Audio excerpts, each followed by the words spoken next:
Hello, bienvenue sur Prospect. Pour ce nouvel épisode, je reçois Robin Storm. Il est Team Lead BDR et Inbound Sales chez Alan. Ça fait 9 ans qu'il fait du sales. Il a rejoint Alan il y a environ 5 ans en tant qu'account exécutif. Et en janvier 2023, il est passé sur des fonctions de management. Chez Alan, ils ont fait deux choix intéressants. Un, pas de variable pour les commerciaux. Et deux, une culture remote. J'ai voulu comprendre comment ça marche. Romain a une bonne vision d'ensemble de la vie d'un commercial dans une boîte tech. Il maîtrise tout le parcours, le recrutement, l'onboarding, l'engagement et la rétention des commerciaux. Il réfléchit toujours aux meilleurs moyens de motiver son équipe. Du coup, je l'ai interrogé pour savoir comment ils ont réussi à créer une culture de la performance et surtout comment ils valorisent la super-performance sans variable. Je vous laisse découvrir ça. Bonne écoute.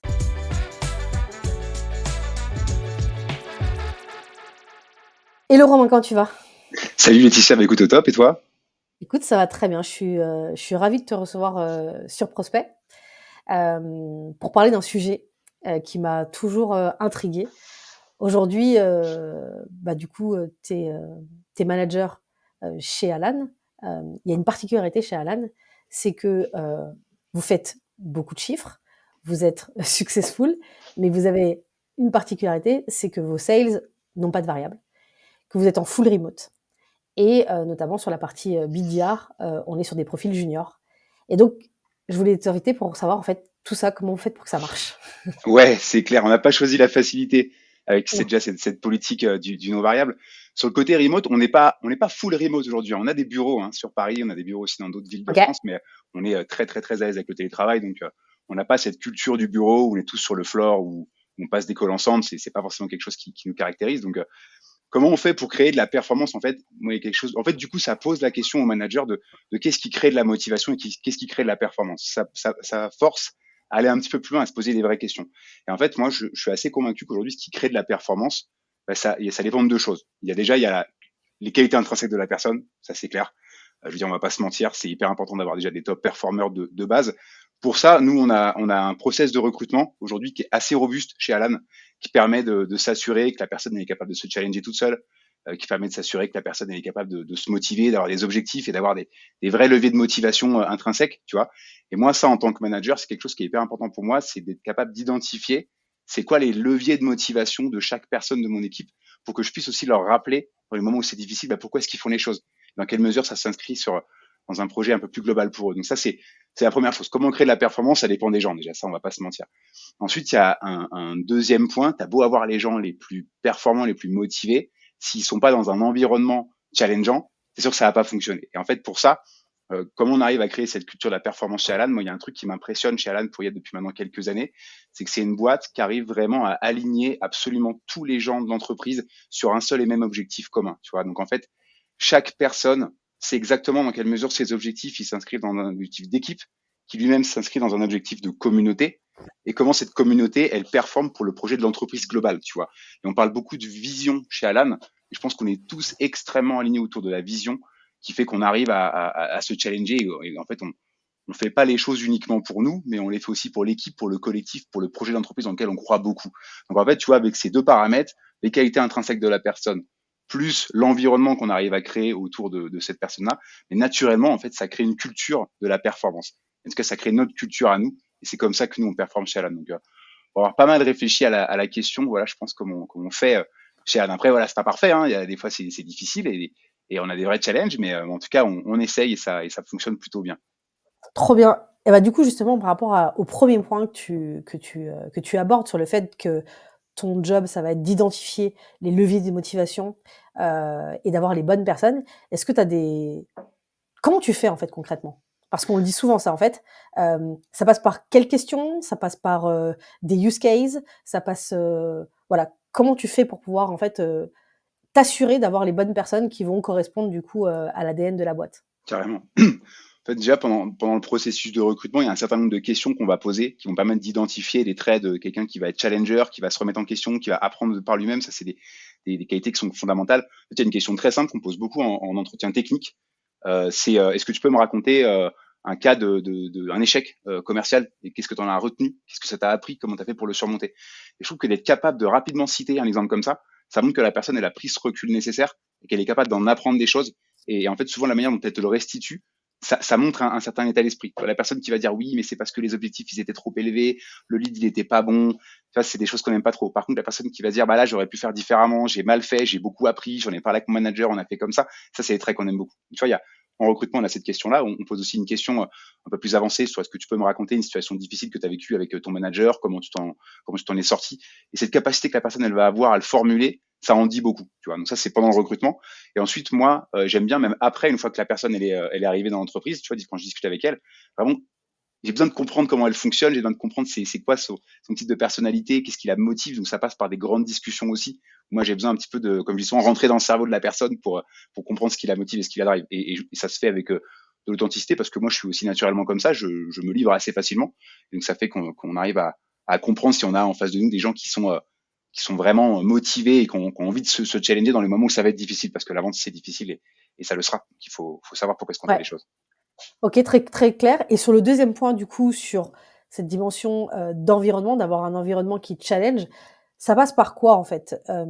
Comment ça s'inscrit dès les premiers jours en fait, du BDR en fait, ça comment ça voilà, qu'est-ce qui vous caractérise, tu vois? C'est comment Ouais. tu se on se dit: «OK, un environnement challengeant, c'est quoi?» Tu pourrais avoir la caricature, hein, évidemment, le côté, OK, on met la pression, on fait des challenges et c'est le premier qui réussit et c'est quoi, en fait, un environnement challengeant? Bah, déjà, alors sur le côté BDR, très concrètement, on essaye vraiment nous de créer énormément de collaboration entre les BDR et les accounts exécutives. Ça, c'est un point qui est hyper important. Nous, on fonctionne beaucoup par crew. On appelle ça des crews. Donc, c'est des équipes dans lesquelles il y a à la fois des accounts exécutifs, mais aussi des BDR. Il y a vraiment ce projet d'équipe, tu vois. Et en fait, on explique au BDR que les rendez-vous qu'il prend, bah, si quelque part il performe pas, il va aussi mettre le segment et sa crew en difficulté, tu vois. Donc, ça passe par ça. Et ça va aider le BDR à comprendre pourquoi est-ce qu'il fait les choses, à se challenger. Quelque chose qu'on est en train de mettre en place. Je te dis qu'on est en train de réfléchir aussi à pas mal de choses et on avance sur ces sujets-là. Nous, on a envie vraiment que les BDR soient responsables à 100% de la partie prospection. Et finalement, lorsqu'on fait des réunions d'équipe, que ce soit eux qui aillent présenter aussi leurs résultats de prospection aux équipes d'account exécutifs pour dire bah voilà, on a fait tant de calls, on a eu telle objection, on a eu tant de difficultés. Tu vois, ça crée une sorte de sentiment de responsabilisation, de responsabilité vis-à-vis des accounts exécutifs. Et ça contribue à créer un environnement challengeant. Mais tout en étant évidemment hyper bienveillant. L'idée, c'est pas de mettre un tir à l'équipe s'ils n'ont pas fait leur chiffre, c'est vraiment de trouver des solutions ensemble et ça crée un sentiment de responsabilité vis-à-vis de tes objectifs. Donc voilà, ça c'est un exemple de ce qu'on fait sur côté BDR.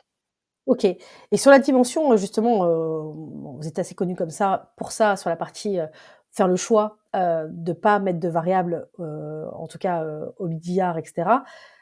Aujourd'hui, comment tu le présentes? Comment tu le vends justement au niveau du recrutement, pour être, aussi également compétitif, hein, par rapport aux autres Ouais. entreprises? Comment vous faites en fait aujourd'hui pour que ça donne envie, de vous rejoindre? Et je sais qu'en fait beaucoup de gens ont envie de vous rejoindre, mais vous avez quand même en fait un a priori quand on voit comme ça, peut-être une problématique par rapport à d'autres boîtes. Ouais, complètement. Alors, ça donne toujours lieu à des discussions hyper intéressantes en entretien de recrutement, cette politique du non variable. Il y en a qui sont déjà au courant et qui presque sont intéressés d'abord par ça. Dans ce cas, il faut aussi OK. parfois clarifier. Et en fait, certains parfois sont pas du tout au courant et sont extrêmement surpris et me posent un peu la question, mais du coup, mais comment est-ce que je vais faire pour gagner de l'argent et comment est-ce que je vais être valorisé si je surperforme, tu vois? Et ça, c'est une question qui est hyper légitime.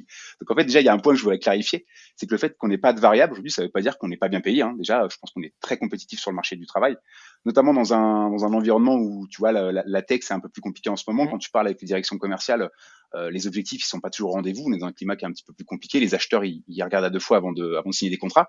Donc, quelque part, ça sécurise aussi la personne dans le sens où tu la mets pas en difficulté financière si elle fait pas ses objectifs. Voilà. Ouais. Ça, c'est le premier point. Ensuite, ça veut pas dire qu'on n'a pas d'objectif, hein. Et au contraire, je pense que le fait de pas avoir de variable aujourd'hui fait qu'on peut se permettre d'avoir des objectifs qui sont hyper challengeants. Parce que si on les atteint pas, quelque part, on met pas non plus la personne à risque. Tu vois. Et ensuite, on va être capable de pouvoir, lors de notre système de revue, parce que comment on valorise la surperformance aujourd'hui, on a un système de revue de performance tous les 6 mois qui est corrélé à une grille de niveau. Et en fait, c'est extrêmement clair. En fonction de ton atteinte de tes objectifs et en fonction de l'impact que tu as dans ton équipe, tu peux accéder à un palier de salaire supérieur et ça te donne lieu à une augmentation qui est quand même assez conséquente. Donc voilà comment est-ce qu'on arrive à créer de la surperformance et à quand même inciter les gens à aller exploser leurs objectifs. Tu vois, donc voilà un petit peu comme on le présente. Et en fait, souvent les gens me disent bah ouais, c'est vrai que c'est assez sain, c'est plutôt cohérent aussi par rapport aux produits qu'on vend. Et c'est vrai que c'est plus sécurisant, notamment dans la mesure où bah, si je dois aller faire un emprunt auprès de la banque, le fait de pouvoir montrer des salaires fixes, bah, ça aide beaucoup aussi. Donc voilà, plein de choses assez positives à ça. Moi, je suis pas du tout en train de militer pour à dire aux boîtes, il faut pas faire de variables, c'est pas bon, c'est pas sain. Je pense que ça peut fonctionner le variable et ça fonctionne dans beaucoup de boîtes et ça a fonctionné. Mais en fait, je pense que la question qu'il faut se poser, c'est qu'est-ce que tu veux résoudre avec le variable? En fait, qu'est-ce que tu veux Ouais, résoudre et quels sont les biais qui vont pouvoir du coup en découler? Et si la question que tu veux résoudre, c'est de te dire, bah, je veux créer de la surperformance, bah, en fait, ça, tu peux le faire autrement qu'avec du variable. Nous, je pense qu'on arrive à le faire aussi à notre manière. Et quels sont les risques que du coup peuvent entraîner le variable? On peut avoir des sales qui, à un moment donné, vont faire les ventes, pas forcément dans l'intérêt de leurs clients, mais plus pour très eux, parce qu'ils intéressant. veulent pousser ce produit. Et on pense que c'est pas sain. Voilà, le job de sales, il est suffisamment challengeant comme ça. On n'a pas envie d'en rajouter encore plus sur les épaules des gens. Donc voilà, nous, c'est comme ça en tout cas qu'on pense ce sujet-là. Et ça fonctionne pour nous. Et c'est très lié à notre culture aussi. Voilà, donc voilà comment on fonctionne sur cette partie-là. Je trouve ça hyper intéressant, notamment de mettre, l'accent sur les risques qu'il peut y avoir sur la partie variable du fait qu'effectivement, moi-même étant sales, on peut avoir, tendance à se dire: «Bah, en fait, en poussant ce produit-là, ça me permet d'être beaucoup plus riche, moi, d'un point de vue personnel», mais c'est pas forcément ça qui est bien pour la boîte. Et puis un 2e une 2e chose qui est, la partie aussi également stress, et le fait aussi également de vous donner l'opportunité de pouvoir aller demander à des gens d'aller beaucoup plus loin. Parce qu'il n'y a pas justement ce côté où on peut être tétanisé et de se dire, bah, en fait, les objectifs sont inatteignables. Euh, voilà, en tout cas, je trouve ça hyper intéressant. Euh, L'autre chose, et avant de justement, parce que ça pose aussi des questions de comment vous réussissez à valoriser la surperformance dans une organisation et justement sans variable, de rentrer un peu plus là-dedans. Mais avant ça, j'aimerais qu'on parle quand même de la partie fait que vous valorisez aussi également le remote. C'est-à-dire que vous avez aussi également la partie confiance, aussi également aux équipes. C'est-à-dire que, comment vous faites aujourd'hui? Bah, le variable est aussi mis pour dire, «OK, c'est le moyen qui va me permettre de m'assurer en fait que le sales va faire son job, qu'il va pas se démotiver» et cetera. Comment vous faites en fait pour faire en sorte de garder motivés aussi également, bah, vos sales en fait, quand ils sont en remote et il y a Bien pas sûr. cette culture justement de: «Je suis derrière vous». Ouais, Voilà. bien sûr. Bah, déjà, c'est très lié à notre culture, là encore, hein, par rapport à ce que je disais au début de la discussion. C'est aussi cette culture de la performance qui fait que même quand tu es en remote, en fait, tu te sens faire partie de l'équipe, tu as envie de contribuer au projet de l'équipe parce que tu y crois. Donc ça, déjà, c'est la première brique, hein, ça c'est le plus important, c'est fondamental. Maintenant, on va pas se mentir, c'est un métier qui est difficile. Parfois, tu peux avoir des coups de mou quand tu enchaînes 4, 5, 10 calls où tu t'es pris des portes. Ça peut être un réflexe normal de se dire, c'est bon, je vais souffler, je vais aller faire autre chose. D'ailleurs, c'est une bonne chose à faire. Donc ça, c'est la première chose. Ensuite, comment est-ce qu'on arrive à créer quand même cette culture? On a quand même plein d'outils qui nous permettent de rester ultra connectés entre nous. On utilise beaucoup Slack, on utilise beaucoup de visio aussi pour faire des cafés de temps en temps pour pouvoir discuter. On a mis en place Cool. des routines au niveau de l'équipe. On fait ce qu'on appelle des power hours. On va faire du call ensemble. Donc on se met sur un Gmeet et on passe des calls ensemble. On s'écoute, on se vanne dans le chat, on essaie de faire pas mal de choses comme ça. Donc on a plein de petites routines et de petits rituels qui fait quand même t'es pas tout seul chez toi. Ça c'est clairement pas le sujet aujourd'hui. Quand on interroge les gens, ils se sentent faire partie de l'équipe à 300%, même s'ils sont en remote, tu vois. Donc ça c'est pas tellement un problème pour nous. Après, évidemment, euh, c'est aussi notre rôle de nous assurer que la personne elle fait ce qu'il faut aussi en termes d'efforts, en termes de métriques. Donc quand on va voir par exemple quelqu'un qui va complètement décrocher en termes de nombre de calls passés, en termes de résultats, on va aller lui poser la question, mais qu'est-ce qui se passe? Est-ce qu'il y a un enjeu de motivation? Qu'est-ce qu'on peut faire? Et quelque part on en est conscient que ça peut être un sujet. Donc c'est pas du tout, on n'arrive pas avec le bâton, tu vois, on arrive plutôt avec l'idée d'aller trouver des solutions. Donc on regarde aussi bien sûr ce qui se passe en termes de chiffres pour nous assurer qu'il n'y a pas quelqu'un qui est en train de décrocher. Mais franchement, c'est pas un sujet qu'on a énormément chez nous parce que notre culture, parce qu'on a fait attention que les gens qui rentrent sont en adéquation avec cette culture. Finalement, ça fonctionne assez bien. Mais c'est un vrai challenge de le faire durer, c'est clair. OK, très cool. Bah, maintenant, j'aimerais qu'on parle de comment valoriser la surperformance. Quand on avait parlé en off, ce que je t'avais dit, c'est que d'un point de vue très personnel, moi, ce que j'ai fait, c'est sales, évidemment pour gagner de l'argent, pour le challenge. Mais il y a une chose aussi également, c'est que, bah, il y a un côté compétition quand on est sales et on a envie de réussir parfois, pas contre les autres, mais parfois mieux que les autres, en fait. Bien sûr. On a envie de se challenger et donc effectivement, assez naturellement, on se dit: «Bah, voilà, si je suis meilleur que mon camarade, en fait, j'aimerais être rémunéré mieux que lui». Voilà, c'est le truc un peu classique qu'on peut avoir dans les boîtes. Comment vous faites, pour garder, en fait, cette motivation de vouloir, voilà, si je suis top performer, comment vous faites pour pouvoir me garder motivé, en me disant: «Beh, continue à être top performer. OK, tu auras pas plus d'argent parce que voilà, c'est la culture de la boîte. Comment vous valorisez ça? Comment vous En fait, valorisez de me tenir et de me permettre de voilà. ouais. En fait, ça passe par 2 choses et c'est des réflexions qu'on a énormément en ce moment, sur le métier de BDR spécifiquement. Ça passe par 2 choses. Ça passe par la revue de niveau, cette fameuse revue de niveau qui a lieu tous les 6 mois, c'est la première chose. Et la deuxième chose, ça passe par ce qu'on appelle le career pass. Donc, comment est-ce qu'on va pouvoir créer un parcours de carrière évolutif en fonction des besoins de la personne, en fonction des envies de la personne, en fonction de sa performance.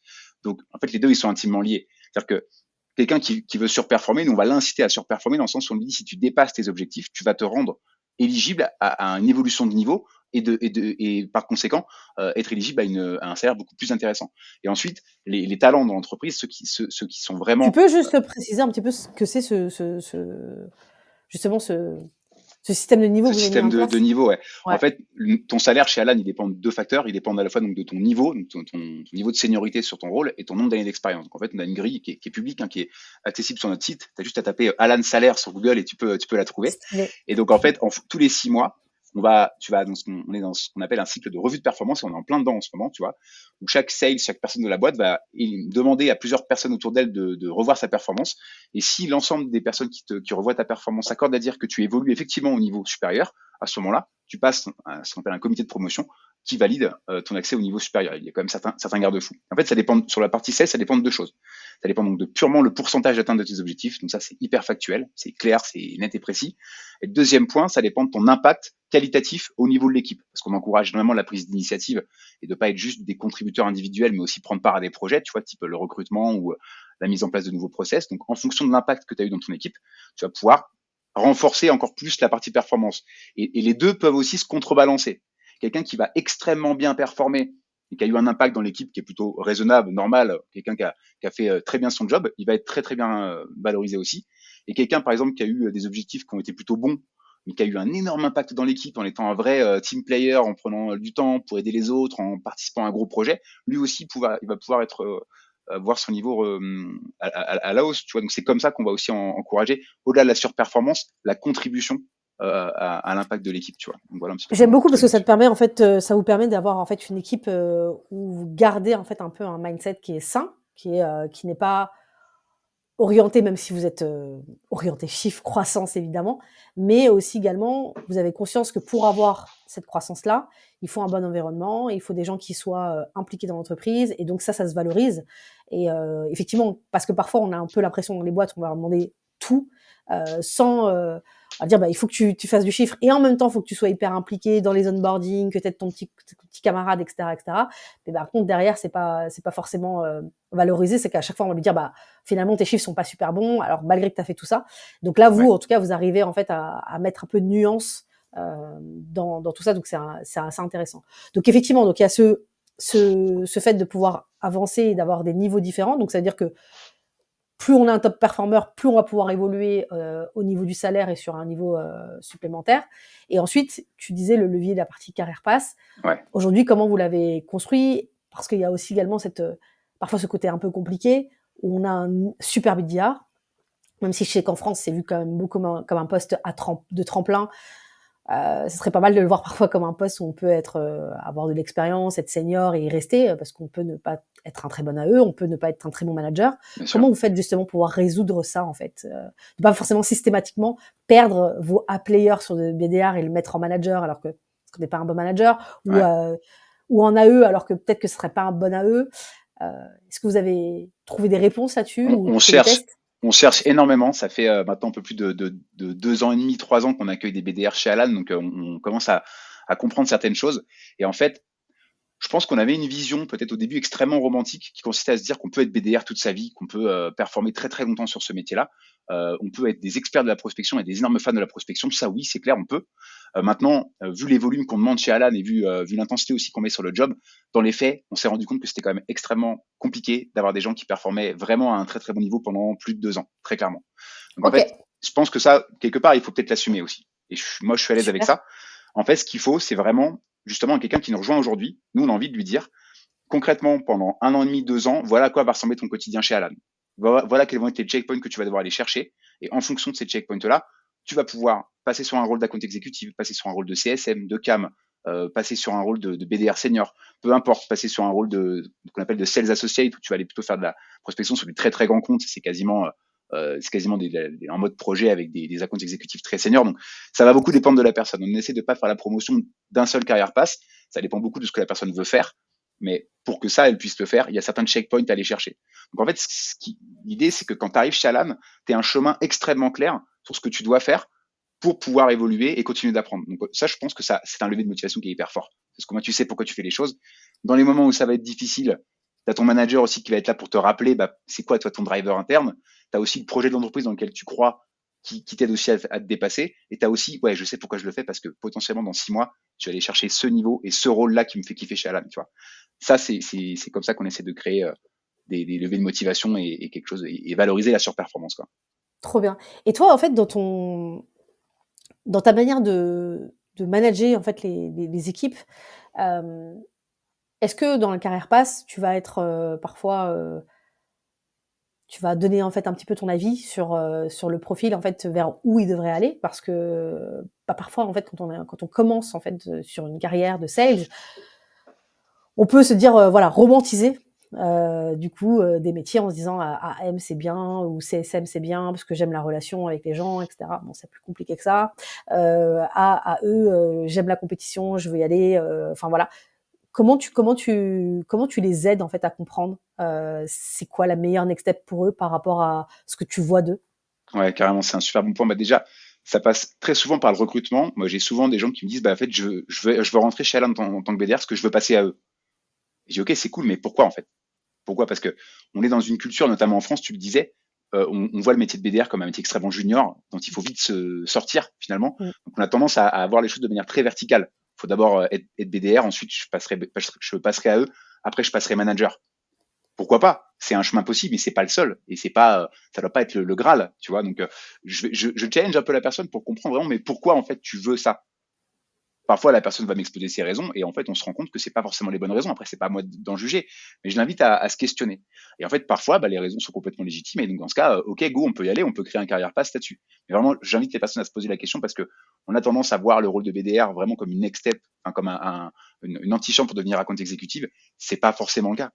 Et ça ne doit pas forcément être le cas. Il n'y a pas que cette vision-là qui existe. Donc, c'est vraiment de questionner la personne sur pourquoi. Et à ce moment-là, moi, j'essaie d'avoir une posture où je leur dis, aujourd'hui, je suis pas simplement manager, c'est juste que j'ai un peu plus de seniorité que toi. Je me considère d'abord et toujours comme un sales avec un peu plus de seniorité. Donc, je vais t'aider à te poser les bonnes questions. L'idée, c'est qu'on trouve ensemble ce qui, toi, te fait vraiment kiffer pour tes raisons à toi. Et ensuite, on va construire le chemin pour y arriver. Donc, voilà comment j'essaye de me positionner. J'espère que ça marche. En tout cas, on verra.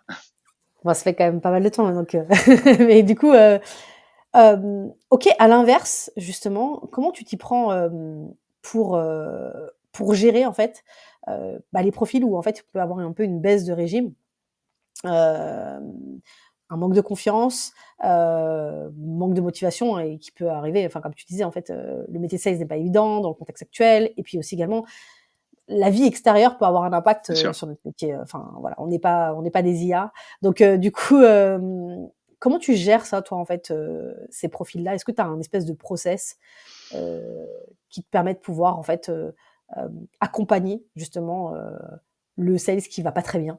Ouais. Hem, Alors, je sais pas si c'est un process, mais en tout cas, c'est quelque chose que j'essaye de faire et qu'on essaye de beaucoup faire chez Alan, c'est vraiment de dire la vérité tout de suite, en fait, quand il y a quelque chose qui va pas.